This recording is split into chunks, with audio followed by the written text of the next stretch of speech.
안녕하십니까, 이신규입니다. 미 동부 시간으로 15일 저녁 조 바이든 미국 대통령과 시진핑 중국 국가주석의 양국 관계 안정을 위한 첫 화상 정상회담이 3시간 반 동안 열렸으나 돌파구를 찾지 못했습니다.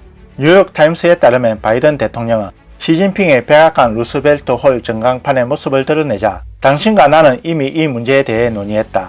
모든 나라가 같은 규칙을 지켜야 한다라고 웃으며 시진핑에게 왜 미국은 항상 자신과 동맹, 파트너의 이익과 가치관을 지켜야 하는지 이유를 말했습니다.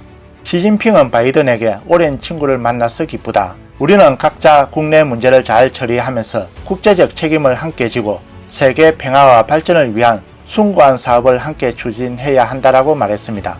두 정상은 양 강대국 사이의 충돌을 피하는 방식으로 갈등을 처리하겠다는 뜻을 밝혔습니다. 이것만으로도 올해 양국 관계가 큰 마찰을 빚을 가능성을 낮출 수 있습니다. 바이든은 내가 보기에 우리는 상식적인 가드레일을 세울 필요가 있다라고 말했습니다. 그는 양국 간 경쟁이 의도적이든 의도적이지 않든 충돌로 이어지지 않고 단순하고 직접적인 경쟁이 되도록 하는 것입니다.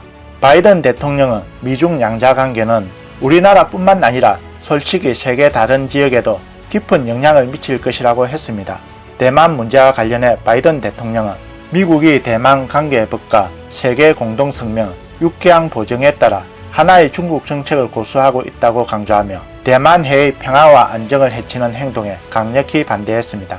시진핑은 미국의 대만 지지는 불장난이라며 결국 세계는 재앙으로 끝날 것이라고 말했습니다. 미국은 바이든 대통령 취임 이후 대만에 대한 지지가 확고하며 실질적인 행동으로 대만을 지원하고 대만해를 안정적으로 유지해야 한다는 점을 공개적으로 강조해 왔습니다.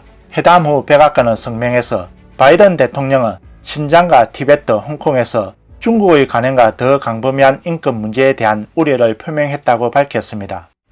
다음 뉴스입니다. 중공은 6중 전회에서 시진핑의 핵심적 위치를 강조하는 세 번째 역사 결의를 공식 채택했습니다. 청상 시사평론가는 칸 중국과의 인터뷰에서 중공 100년 역사를 4단계로 나눠 1921년부터 시작된 1, 2단계는 마오쩌둥, 1978년부터 시작된 3단계는 덩 샤오핑, 장쩌민, 후진타오, 2012년부터 시작된 4단계는 시진핑 등 최고 지도자를 부각한 역사 결의라고 밝혔습니다. 하지만 청상은 장쩌민, 후진타오 등이 덩 샤오핑의 부속물이 돼 시진핑의 눈에는 전혀 들어오지 않는다고 주장했습니다. 발표된 단어 수를 살펴보면 마오쩌둥은 두 단계의 지도자로 1300자가 사용되고 장쩌민 260넉자, 후진타오 217자, 시진핑은 2091자나 됩니다. 청상은 시진핑의 집권 이후 9년여 공헌이 4대 지도자 전체 업적을 뛰어넘었으며 그의 지위가 덩 샤오핑을 능가해 마오쩌둥과 비교할 수 있을 정도까지 다다랐다라고 말했습니다.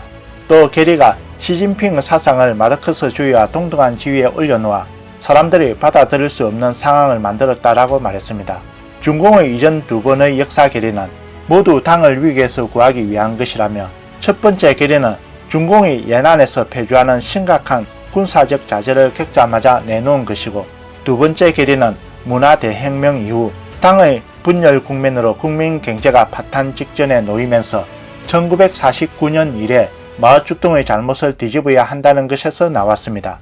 반면 세 번째 결의는 시진핑의 당내 건의 확립을 위한 것입니다. 또 이번 결의 안에는 몇 가지 불안한 세부 사항이 있다며 예를 들어 중공이 중국인에 대해 저지른 모든 인도주의적 범죄가 현 정권의 눈에는 공산당의 이점이 된다며 소름 끼치게 한다라고 강조했습니다. 6중 전회를 앞두고 당 매체에 발표된 만자 장문은 시진핑을 과거 마오쩌둥의 4개의 위대함보다 덜하지 않으며 이것이 이번 6중 전회에서 비치는 불길한 징조입니다. 이번 결의안이 무사히 통과된 것은 시진핑이 3년임을 하기 위해 충분한 표를 확보했다는 의미이지만 여전히 반대 세력이 존재합니다.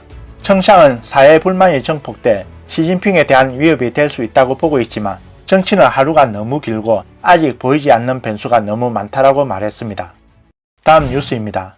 말레이시아 가수 항민전은 15일 중공 민족주의자를 조롱하는 노래를 만들어 베이징의 블랙리스트에 오른 것을 후회하지 않는다고 밝혔습니다. AFP 통신에 따르면 항민전은 15일 인터뷰에서 중공이 그가 호주 가수 천팡이와 작업한 히트곡 유리 멘탈을 금일에 봉쇄했지만 유튜브 조회수는 3천만 건을 넘었다고 밝혔습니다. 감미로운 발라드 형식으로 시작하는 이 노래는 실제로는 중공의 리틀 핑크와 전제적인 베이징 정권을 비꼬고 있습니다. 항민재는 타이베이의 한 인터뷰에서 나는 지금까지 나 자신을 제한하거나 자기 검열을 하지 않는다라며 그는 기자에게 나에게 있어 좋은 창작은 반드시 마음에서 우러나야 한다. 그것들은 반드시 진실해야 한다라고 말했습니다. 베이징은 오랫동안 중공의 통치를 비판하는 사람들을 블랙리스트에 올려 베이징 표준어를 하는 가수와 영화배우, 유명인들은 공개적으로 비판할 엄두를 내지 못하고 있으며 한 번의 실언으로 세계 최대의 베이징 표준어 시장에서 쫓겨날 수 있어 공든탑이 하루아침에 무너질 수도 있습니다. 항민재와 천팡이 역시 이 때문에 중공에 봉쇄당해 웨이보에서 사라졌습니다. 항민재는 탄압을 두려워하지 않고 새 앨범 기재는 음악을 한 달을 계속 발표했습니다. 그의 노래 유리 멘탈이 웨이보에서 사라진 것에 대해 내가 금지당했다고 생각하지 않는다며 이 작품을 들을 수 없는 사람이야말로 금지당한 사람들이다 라고 담담한 반응을 보였습니다. 항민재는 음악인들이 자유롭게 창작해야 한다는 게 모든 창작자의 바람이다 라고 기자에게 말했습니다. 나는 말레이시아 출신인데 영화, 음악, 기타 작품, 내 음반을 포함해서 모두 제약이 많다라고 덧붙였습니다. 유리 멘탈의 호평 외에도 항민재가 찐먼 홍보를 위해 만든 곡 창하이 역시 주목받으며 조회수 600만 건을 돌파했습니다. 항민재와 천팡이는 현재 모두 대만에 거주하고 있습니다. 27세의 천팡이는 호주에서 자라 대중음악에 진출하기 위해 2009년 대만으로 이사했습니다. 중공이 그의 SNS 계정 페이스북과 인스타그램을 폐쇄했지만 중국 외에 다른 나라에서는 접속할 수 있다고 답했습니다. 오늘의 뉴스는 여기까지입니다. 시청해 주셔서 감사합니다.